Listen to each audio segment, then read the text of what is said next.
Hey guys, welcome back. The insanity continues. Today I am decluttering my eyeshadow palette collection. Yes, I'm wearing the same shirt and sports bra as yesterday because that's what I slept in. And it's morning. Aspen is happy playing in her bedroom. Bennett is napping, so we're striking while the iron is hot and the house is quiet. I have already sorted through my eyeshadow palettes.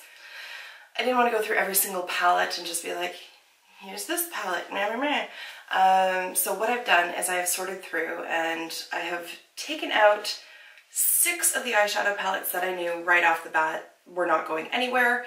And then I have 5-ish, 5 that I knew absolutely, bye-bye, see you later, you've done your time. So I'm going to show those to you, and then I do have some maybes that I'm not quite sure what I'm going to do with, and maybe I'll show you my thought process on those. Okay, first of all, we're going to ignore the fact that my hair is a complete disaster. Just completely ignore that, please. Let's dive into the eyeshadows. So, electric palette, not going anywhere. I've had this for probably longer than I should have, but how could you possibly get rid of this? It is so beautiful. It's frankly iconic. The shades still perform lovely, like they still blend out nicely. They haven't got hard panned or anything like that. There's just a little smattering of them. I guess I could have put one on here as well. There we go, there. And it's still fun. I mean, certainly I don't reach for it on an everyday basis, but it is still fun to drag out every now and then and play with. Next, there are some chocolate bar palettes from Too Faced, the original, and then the chocolate gold palette. And I knew as soon as I sat down to sort through these palettes that these two were not going anywhere. I particularly love the chocolate gold. I did do a review on it, and I'll stick the card up in here in case you're interested. It was one of those palettes that I bought primarily to review, and then fell in love with it. I really didn't expect that I was going to like this.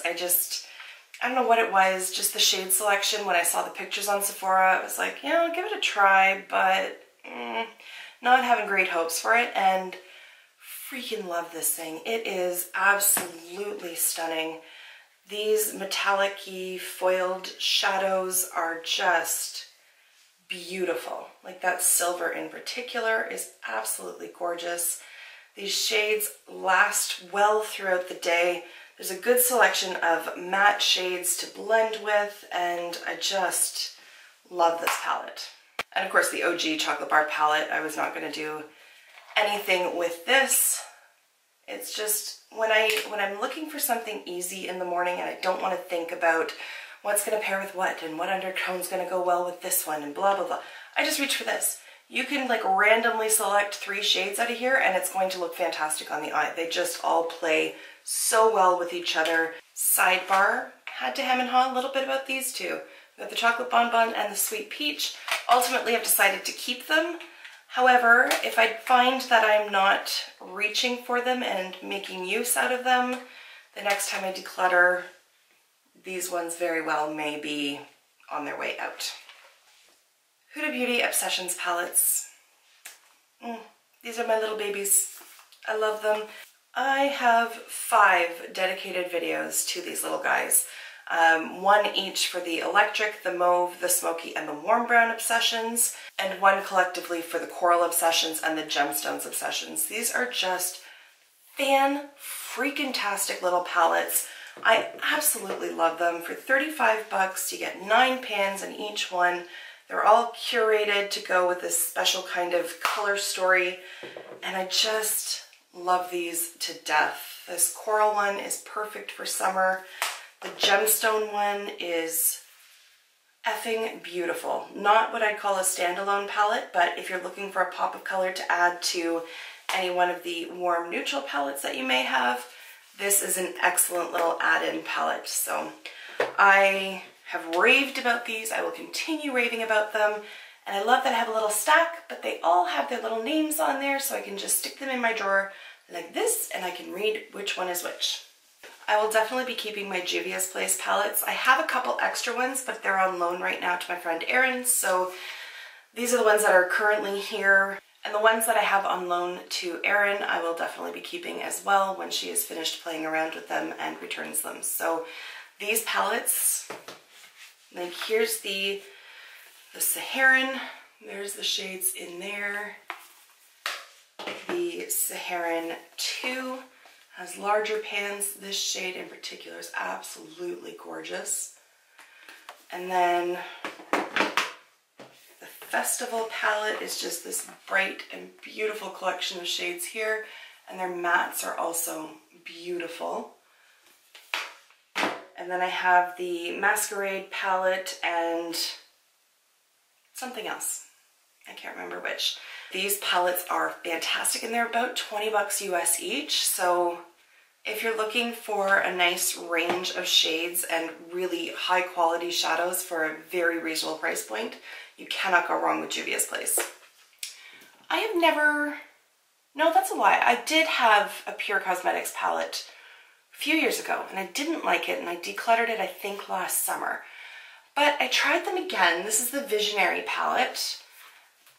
There it is here. It was $40 Canadian. I got it at Shoppers Drug Mart. And this thing is beautiful.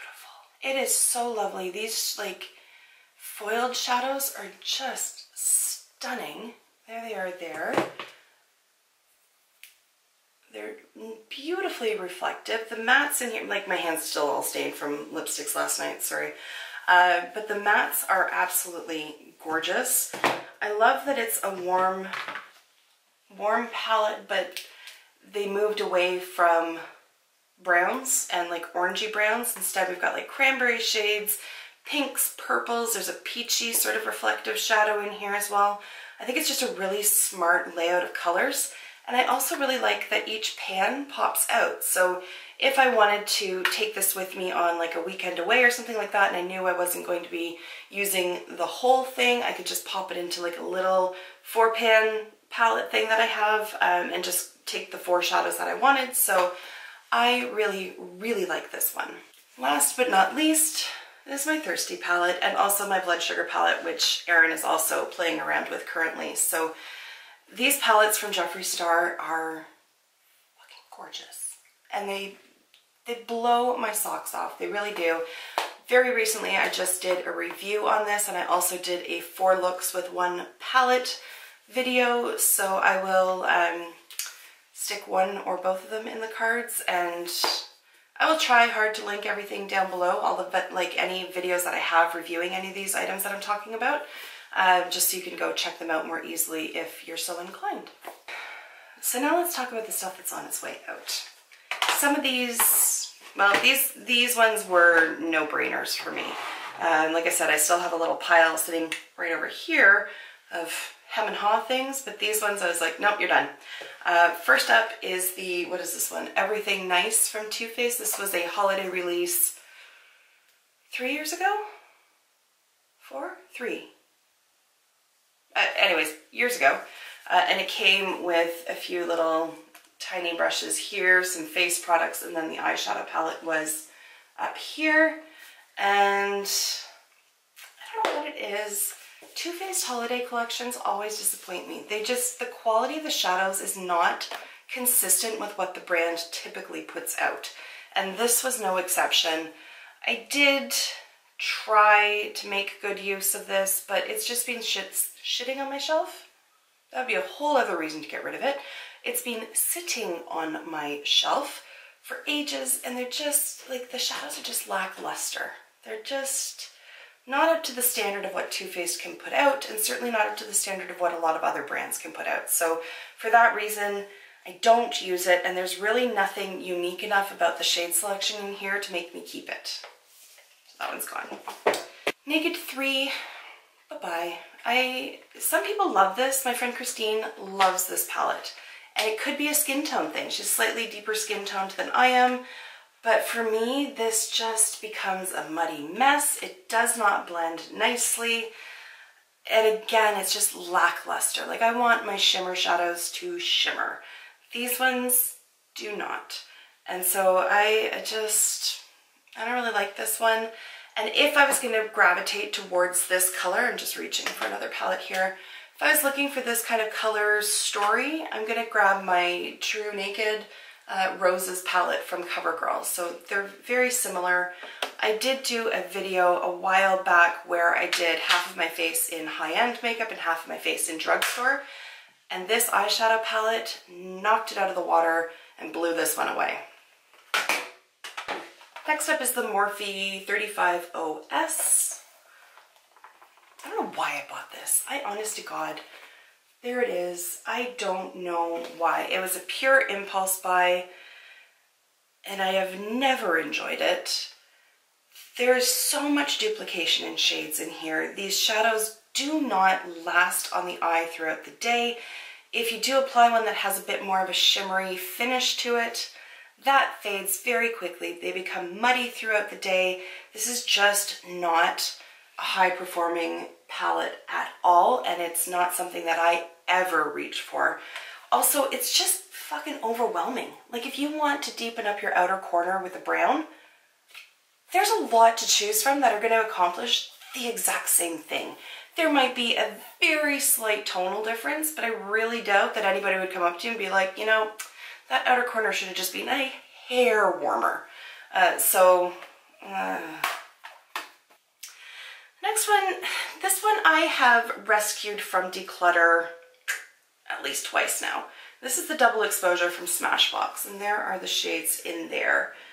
And so every time I sit down and do one of these declutters, usually once a year I go through everything, I think, no, I'm gonna keep this one and I'm gonna really get some use out of it. And then I never do. I don't know what it is, like the colors themselves aren't bad, but the shadows are dusty, they're dry. These are not the same formula that you get in these little palettes in here, and it's certainly not the palette that you get or the quality that you get in these little cover shot palettes either. They're just dry and dusty, and I've saved it too many times without ever really getting use out of it, so I'm going to finally let it go. Let it go, let it go, won't hold me back anymore. Next up are a couple other impulse purchases that I made a few months ago. The little Kat Von D Shade and Light Eye Quads. Eye Quads? Yes. These little quad things came for sale on the Sephora website, and I think they went down to, is it like 10 bucks each? Something like that. Like, they really weren't very expensive, but the shades look pretty, and they're curated well in terms of you can get a full eye look just out of this quad, but anytime I wear them, they just fade throughout the day. I don't know what it is. Even if I use a primer, they still just fade and they disappoint me. I really expected more because I typically do like Kat Von D shadows. And so I never reach for these. Like, they look nice on the finger, but especially the green, I wore that. I remember I wore that in a look ages ago when I first got these. And I put the green all over my lid, and then it bunched up in the crease even though I'd used a primer. And I have similar shades in other palettes that perform better, so I'm getting rid of them. All right, now I'm down to 12 palettes that I am undecided on. Some of them I think I know what I'm going to end up doing with them ultimately, but I feel I need to go through this process in order to finalize that decision. So let's start over here. We'll just start right to left and work our way through it. So first up is the NYX Metal palette. Is that what it was called? In Your Element Metal palette. These things were like, was it like 35, 40 bucks at Shoppers Drug Mart? Thank God they have a good point system. You can get money off, but it's expensive for a drugstore. And I bought it because they swatched so beautifully. But I find, like, there's a selection of them there. I just don't reach for this. I'm gonna let it go. Marc Jacobs, the Parisian palette. This was, I believe, limited edition from 4 or 5 years ago. And again, this is another one that I keep saving from declutters and then saying, okay, well now I'm going to use it, and then it sits there and I don't use it. And the shades are okay. Oh, that navy's really pretty. There's some of them there. This one's really pretty. But do I keep it for one shadow? I'm gonna get rid of the Marc Jacobs. It feels wasteful, but it's not doing me any good if it's just sitting on my shelf, taking up space, right? Like, I'm not reaching for it, so, I have two Anastasia Beverly Hills palettes. So one is the World Traveler and one is the Tamana palette. The Tamana one's going back a ways. There it is. There. This was, I feel, before their newer shadow formulation. So these ones are a little bit drier. They're not quite as smooth as what you'll find in like Modern Renaissance or any of those palettes. The World Traveler one does have a nicer formula, I find, than the Tamana one. And Pink Champagne I absolutely adore, but I do have it in a single. And I just never reach for these. I don't know what it is. I just never ever reach for them. So I think I'm going to include them in like a blog sale that I'll post about on Instagram and see if anybody wants to purchase them, because I think this one was quite limited edition and I know people really regretted not getting their hands on it. And if I have it and I'm not using it, then I'd be happy to send it merrily along its way to somebody who will give it some love. So those ones gone. I have the Colourpop Golden State of Mind palette. This came free with purchase from somewhere, something. I don't remember where I got it from. Probably Colourpop, that would make sense, right? They were at Sephora for like a hot minute, but anyways, I got it for free at some point. And it's all shimmer shadows. Something just fell off of it. They're all shimmery shadows, and they're all quite pretty, but I don't reach for it. There they are there, some of them anyways. There's a lot of similarities in them. Like, there are some that stand out from the others, but for the most part, like, there's a lot of close shades going on here to each other, and so for that reason I don't tend to reach for it. But I think what I'll do, I think I'm going to give it to Aspen, because she loves putting eyeshadows on. And most of these, pretty much all of these, I mean, there's one that's slightly a darker taupe and then this like pastel cranberry, if you will. Most of them are pretty light in nature, so I don't mind if she leaves the house with a little bit of sparkle on her eyelids. So I'm going to give that to Aspen. Kristen Leanne little matte palette. There's only 5 shadows in there. I'm going to keep it.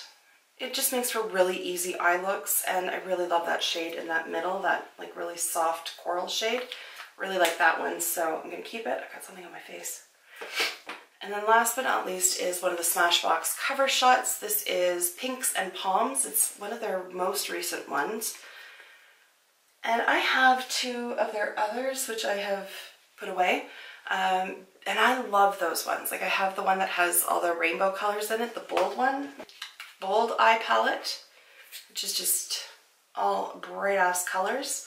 And then I have Punked, which is like a cool toned purple and taupe one, and this one is phenomenal. This is such a good palette.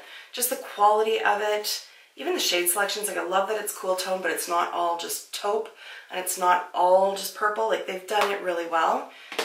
This one just doesn't perform well. It, like, you've got this mint shade over here, make it pop, and it just doesn't. Like, it just, it's so ho-hum, even when you swatch it out. Like, it just, it's soft, it's powdery, it doesn't have the impact that I want it to have.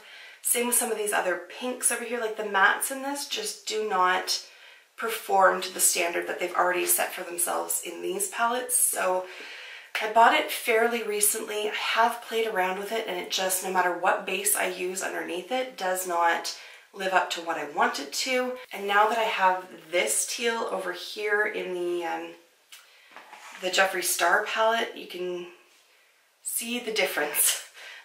There's Smashbox, there's Jeffree Star. To be fair, I'll try to really build it up. So I just, like,